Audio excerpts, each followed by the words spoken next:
Hello my dear students, once again welcome to my YouTube channel career run by Deepak sir.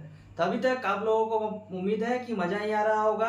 बहुत सारे questions हमने बीयू के data structure के देखे, फिर एसबीटी का एक सॉल्यूशन करवाया था वेब टेक्नोलॉजी का। अब हम लोग एसबीटी का पाइथन प्रोग्रामिंग के क्वेश्चन पर चलते हैं, जो computer science, mechanical, civil, electrical हर ब्रांचेस में पाइथन प्रोग्रामिंग दिया ही हुआ है सब्जेक्ट्स में। तो ये सब्जेक्ट्स हर सब सारे बच्चों के लिए है। ये मत समझिएगा कि सिर्फ सीएससी के रिलेटेड ही क्वेश्चंस आ रहे हैं।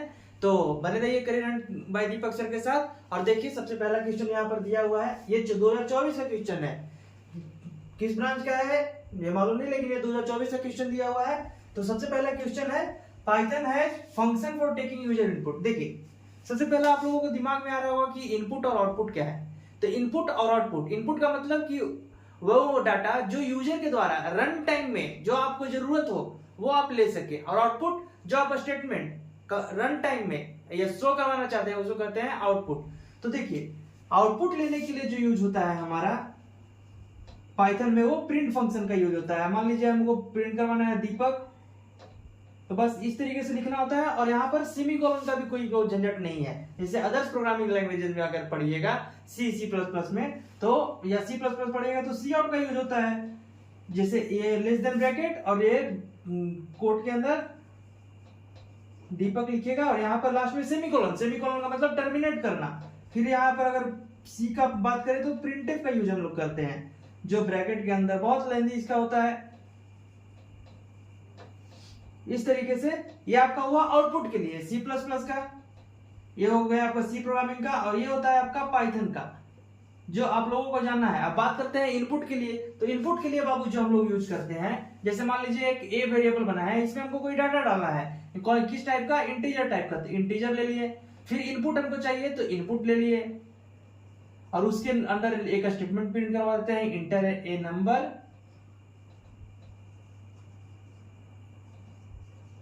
इसको डबल कोट के अंदर बंद कर देंगे, और ये दोनों ब्रैकेट, एक इसका ब्रैकेट बंद और ये इसका ब्रैकेट बंद, इस तरीके से इन दोनों का होगा। तो देखिए, अभी इसमें क्वेश्चन दिया हुआ है कि Python has function for taking user input, मतलब इनपुट लेने के लिए किस फंक्शन का यूज करते हैं। तो पहला आउटपुट तो किस तरह का कुछ होता नहीं है, गेट भी कुछ नहीं होता है। गेट सी प्रोग्रामिंग में गेट्स होता है, ये आपका इनपुट होता है। यहाँ पर भी बताया हम, इनपुट लेने के लिए यहाँ पर डायरेक्ट इनपुट फंक्शन का यूज होता है। तो ये आपका आंसर होगा। इस फिल इन द ब्लैंक्स में आप इनपुट को रख सकते हैं।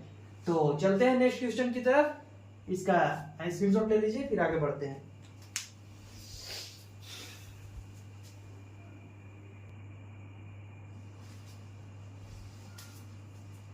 तो अब हम लोग ऑब्जेक्टिव पार्ट में ही दूसरा क्वेश्चन देखते हैं। टोटल 10 क्वेश्चन शायद इसमें होगा, तो दूसरा क्वेश्चन हम देखते हैं। देखिए, यहाँ पर लिखा हुआ है, and fill in the blanks is a combination of values, variables and operators. मतलब कुछ वैल्यूज या वेरिएबल्स और ऑपरेटर्स की मदद से कोई एक ऐसा बताइए कि इन तीनों में से कौन सा होगा, फिल इन द ब्लैंक्स है। तो देखिए, एक्सप्लेनेशन ये आपको बताइए होगा कि किसी भी पॉइंट्स या किसी भी डिफिनेशंस का अगर डिफाइन कर रहे हैं तो वो होता है आपका एक्सप्लेनेशन। लॉजिक, लॉजिक मतलब कि एक तरह से समझिए कि logic and gate, A and B, या ए और बी लगा रहे हैं, या ए नॉट ए लगा दिए, या फिर और भी कई तरह के एक्सप्लेनेशंस होते हैं, सॉरी लॉजिक होते हैं, वो आपके लॉजिक गेट्स हुए। अब एक्सप्रेशन ही आपका इसका सही आंसर बैठेगा। कैसे होगा, देखिए, वैल्यूज, मान लीजिए 2 + 5, वैल्यूज के साथ ऑपरेटर्स भी आ सकते हैं, या फिर a + b, या a + b इंटू का c, ये पूरे में ब्रैकेट और ये डिवीजन डी, ये क्या है, देखिए ये क्या है आपका ऑपरेटर्स है। ये प्लस, मल्टीप्लिकेशन, डिवीजन, ये आपके क्या है, ऑपरेंड है या वेरिएबल्स है। इसको ऑपरेंड भी कहते हैं। एबीसीडी जो भी होते हैं वो आपके वेरिएबल्स होते हैं, या फिर कोई वैल्यू ही दिया हुआ होगा तो आपके वैल्यूज होते हैं। तो इस क्वेश्चन का सही आंसर आपका एक्सप्रेशन होगा। चलते हैं अब नेक्स्ट क्वेश्चन की तरफ।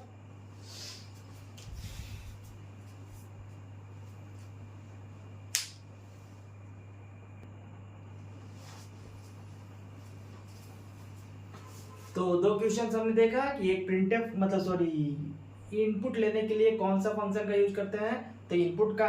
फिर दूसरा था आपको कि सॉरी तीसरा क्वेश्चन अब देखते हैं हम लोग कि एक व्हाइल लूप जो है वो ऑलवेज एग्जीक्यूट एटलीस्ट वंस, मतलब कि क्या व्हाइल लूप जो होता है वो हमेशा एक बार एग्जीक्यूट होता ही है।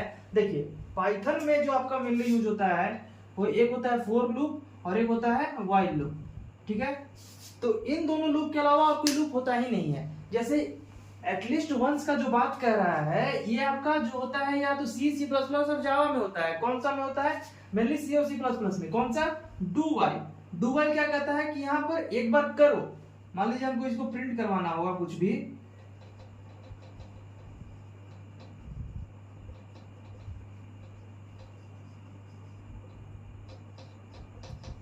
इसका मतलब क्या है? देखिए तो इसका मतलब है कि एक बार यहाँ पर इसको प्रिंट करेगा और जैसे ही वाइल पर आएगा इसको मिलेगा फॉल्स। जीरो का मतलब फॉल्स, तो यहीं से बाहर हो जाएगा।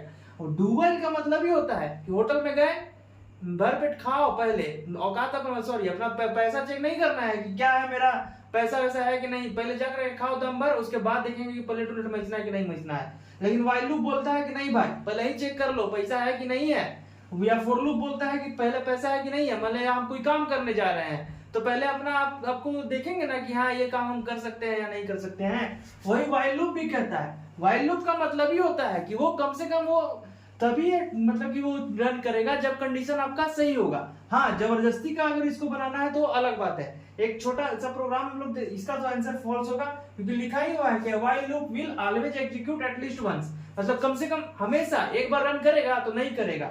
रन करवाने के लिए आपको डू व्हाइल का यूज करते हैं और पाइथन में डू व्हाइल का कोई लॉजिक नहीं होता। पहले व्हाइल का एक नॉर्मल सा कोड देखते हैं कि वो कैसे रन करता है, फिर हम चलते हैं कि व्हाइल में भी अगर हमको जबरदस्ती का करवाना है कि एटलीस्ट वंस तो भी हम करवा करके आपको दिखाते हैं। तो सबसे पहले देखते हैं व्हाइल का कोड।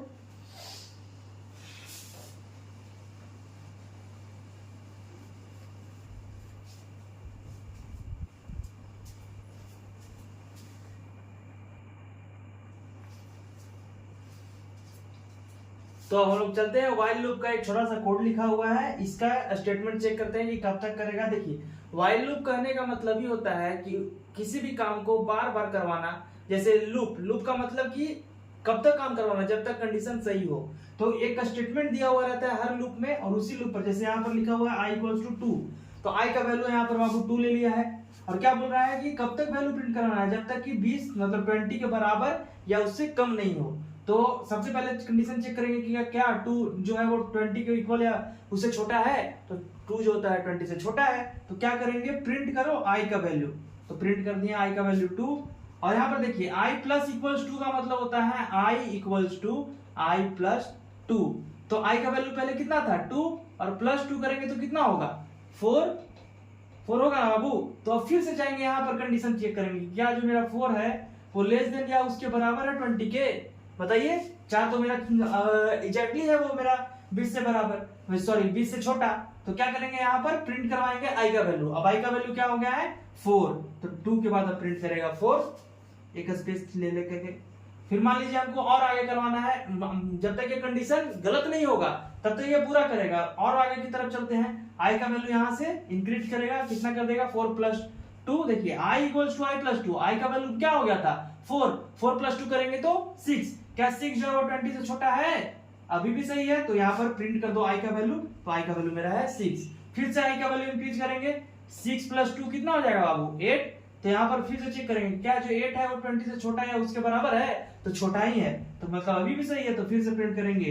इसी तरीके से आगे चलते चलते 10 होगा, 12 होगा, 14 होगा, 16 होगा, 18 होगा। मान 18 के बाद यहाँ पर आ गया 2 इंक्रीज किए 20, तब देखिए क्या 20 के छोटा है तो नहीं, बराबर है, बराबर वाला कंडीशन सही है। तो फिर से यहाँ प्रिंट कर दिए 20।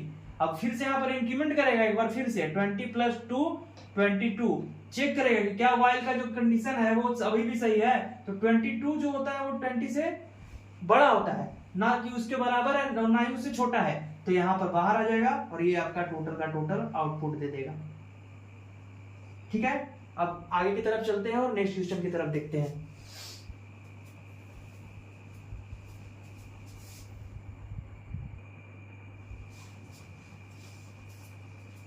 तो ये आपका क्वेश्चन पूछ रहा है कि ये पाइथन प्रोग्राम में है मोर देन वन इफ, तो हाँ एक से ज्यादा इफ फंक्शन हम ये सॉरी स्टेटमेंट को हम करवा सकते हैं। कैसे करवाते हैं, इसका तो आंसर ट्रू होगा। तो देखिए एक एग्जांपल की तरफ से लेकर चलते हैं। जैसे हमको चूज करना है कि जो भी नंबर डाले मतलब 1 to 7 उसका मेरा नंबर दे करके दे। यहाँ तक देखिए हम सिर्फ 3 तक ही ले पाए हैं क्योंकि बोर्ड में उतना जगह नहीं है।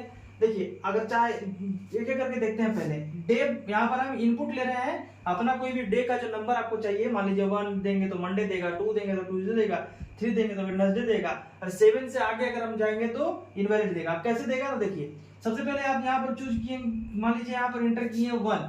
जैसे ही 1 किए तो यहाँ पर चेक करेगा कि क्या इफ डे इक्वल्स 1 मतलब कि जो वैल्यू आप डाले हैं वो 1 के बराबर है तो 1 इक्वल्स 1 तो ये आपको देगा मंडे। अगर नहीं 2 चूज करते हैं तो क्या पा जाएगा यहाँ पर डे इक्वल्स 2 तो 2 जो है वो पहले इस पे चेक करेगा कि क्या 2 जो है 1 के बराबर है तो नहीं है तो इलिफ में आएगा। अब देखिएगा कि क्या 2 जो बराबर 2 के है तो हाँ है तो ट्यूसडे को प्रिंट करेगा। या फिर डे इक्वल्स मतलब 3 इक्वल्स 3 तो इसमें चेक करेगा एक करके। सबसे पहले यहाँ से स्टार्ट होगा 3 इक्वल्स 1। जैसे ही अगर हम इनपुट लेते हैं 3 तो यहाँ से चेक करेगा ना जी। पहले 1 किए तो यहाँ से चेक किया, 2 किए तो भी यहीं से चेक किया, ये गलत निकला तो यहाँ पर आया। अब 3 करेंगे तो ये तो प्रिंट कर दिया। मान लीजिए कोई किसी को और चाहिए, मान लीजिए किसी को 3 चाहिए तो 3 करेंगे तो क्या होगा वेडनेसडे की तरफ जाएगा। वेडनेसडे इसमें पहले चेक करेगा, सॉरी इसमें पहले चेक किया 3 इक्वल्स 1 तो नहीं, 3 1 के बराबर नहीं है तो गलत हो गया। फिर क्या 3 जो है 2 के बराबर है तो नहीं, अभी भी गलत है। क्या 3 के बराबर है तो हाँ, तो ये आपका स्टेटमेंट प्रिंट करेगा। अब मान लीजिए यहाँ तक देखिए, इसके आगे भी आप रख सकते थे इलिफ लगा करके डे इक्वल्स 4 प्रिंट करवाते थर्सडे, इलिफ लगा करके डे इक्वल्स 5 प्रिंट करवाते फ्राइडे, इलिफ लगा करके डे इक्वल्स 6 प्रिंट करवाते सैटरडे, इलिफ लगा करके इक्वल्स 7 तो प्रिंट करवाते संडे। अब जैसे ही 7 के अलावा 8 अगर लाएंगे तो इनवैलिड इनपुट आपको आएगा और यहाँ पर आपको शो करेगा। 8 अगर देंगे तो सब कुछ चेक करेगा एक एक करके 7 तक। यहाँ तक हम नहीं ले पाए हैं, आप ध्यान दीजिएगा। डे इक्वल्स अगर 7 तक जाएंगे तो नहीं, अगर नहीं आप लेंगे 4 ही अगर इंटर करेंगे ना, यहाँ पर अगर 4 लेंगे तो इसके बाद आपको इसी में आकर के बोल देगा इनवैलिड इनपुट। ठीक है, तो इसका यही आपका आंसर था। अब नेक्स्ट क्वेश्चन की तरफ चलते हैं।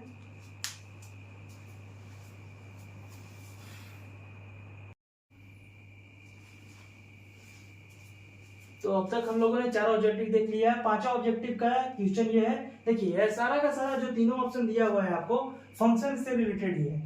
एक मिनट, तो तीनों आपका फंक्शन से रिलेटेड है। अब एक एक करके देखते हैं कि कैसे इसका काम करता है। तो पहले हम इस क्वेश्चन को सॉल्व करने से पहले फंक्शन का एक छोटा सा एक कोड लिखे हुआ है उसको समझा देते हैं। देखिए फंक्शन को डिक्लेयर करने के लिए हम लोग डेफ कीवर्ड का यूज करते हैं। किसका?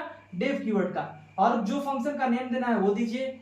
ब्रैकेट के अंदर आप पैरामीटर या आर्गुमेंट पास कर सकते हैं। मान लीजिए यहाँ से a कॉमा b दिया हुआ है ना, तो यहाँ से आप a और b का वैल्यू पास कर सकते हैं जो यहाँ पर रिटर्न करेगा a और b को ऐड करके। तो यहाँ पर क्या दिया हुआ है, रिजल्ट में वैल्यू को इनिशियलाइज करो, कौन सा? ऐड करके ऐड फंक्शन को कॉल कर रहा है जो 3 और 5 को वैल्यू को पास कर रहा है। देखिए ये ऐड फंक्शन को कॉल करने का काम हुआ और साथ ही साथ फंक्शन को डिक्लेयर करने का काम हुआ और ये आपका रिटर्न करने का काम हुआ। ये कैसे करेगा? ऐड 3,5। ये पूरे प्रोग्राम में देखेगा कि ऐड फंक्शन को बनाया कहां पर है। तो फंक्शन जानते हैं कि डेफ वाला में होता है, तो यहाँ पर डेफ में गया, ऐड वाले में गया और क्या बोल रहा है 3। तो 3 हो गया आपका a का वैल्यू और b हो गया आपका 5 का वैल्यू, सॉरी b का वैल्यू 5 हो गया। अब यहाँ रिटर्न में जाएगा, अब a का वैल्यू 3 है और b का वैल्यू 5, तो क्या हो जाएगा रिटर्न करके 8।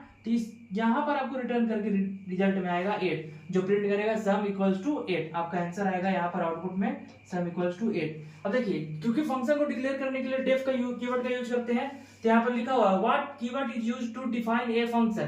तो अब ये बताएं फंक्शन को डिक्लेयर करने के लिए कौन सा कीवर्ड? डेफ कीवर्ड का। तो इसका आंसर ये होगा। फिर यहाँ पर पहला ही देखिए, what keyword is used to exit a function and return value. देखिए फंक्शन से रिटर्न करने के लिए या फंक्शन से एग्जिट करने के लिए या उससे कुछ वैल्यू को रिटर्न करने के लिए रिटर्न कीवर्ड का ही यूज करते हैं। तो आपको पहला का सी हो जाएगा, ठीक है। और साथ ही साथ यहाँ पर लिखा हुआ है एक और question, how do you call a function by writing. इसका आपका एक ही ऑप्शन बच ही रहा है और जो हम बताए हैं वही देखिए, by writing the functions name followed by parenthesis. देखिए फंक्शन का नेम लिखा हुआ है जो हम बनाए थे ऐड, और वही पैरेंथेसिस के साथ जो आपको वैल्यू अगर पास करना है पैरामीटर के अंदर वो आप पास करके फंक्शन को कॉल कर सकते हैं। और भी जो सी और सी प्लस प्लस में होता है वहां पर भी इसी तरीके से होता है, बस वहां पर क्या होता है रिटर्न टाइप आगे में लगाया हुआ रहता है, और यहाँ पर डेफ कीवर्ड का यूज करते हैं हम लोग पाइथन में। तो नेक्स्ट क्वेश्चन की तरफ चलने से पहले आज के लिए इतना ही, हम लोग बाकी का क्वेश्चंस नेक्स्ट वीडियो में करेंगे। तो career and by Deepak sir के साथ बने रहें। ये जो पाइथन का क्वेश्चन है सिर्फ इतना मत समझिए कि एसबीटी के लिए ही है, आप अगर अच्छे से इसको पढ़ेंगे जो बताया हुआ क्वेश्चन है तो आपको बीटेक वालों को भी हेल्पफुल करेगा, सिर्फ डिप्लोमा का ही नहीं है, क्योंकि जिस तरीके से बताया हुआ है तो एक फंक्शन के बारे में हो गया, और भी कई तरह के इनपुट के लिए कौन से कीवर्ड, आउटपुट के लिए कौन से कीवर्ड को यूज करते हैं, और भी कई तरह के जो 4 क्वेश्चन हम लोगों ने देखा वो आपको एक एक करके सबके, जैसे इलिफ वाला तो वो भी बताए थे, तो इफ और इल्स और इलिफ का सारा स्टेटमेंट आपको पता चलेगा कि कैसे प्रोग्राम होता है। तो वही है, जब अगर हम सॉल्व करवाते हैं तो आपके लिए सारे ब्रांचेस के लिए है, ना कि सिर्फ सीएससी या फिर स्पेशली मैकेनिकल, नहीं सारे ब्रांचेस के लिए। तो बने रहिए career and by Deepak sir के साथ, चैनल को सब्सक्राइब कीजिए, अपने दोस्तों के साथ शेयर कीजिए और दीपक सर को सपोर्ट कीजिए ताकि आपके लिए ऐसे ही नए नए वीडियोस बनाते रहें। बहुत बहुत धन्यवाद।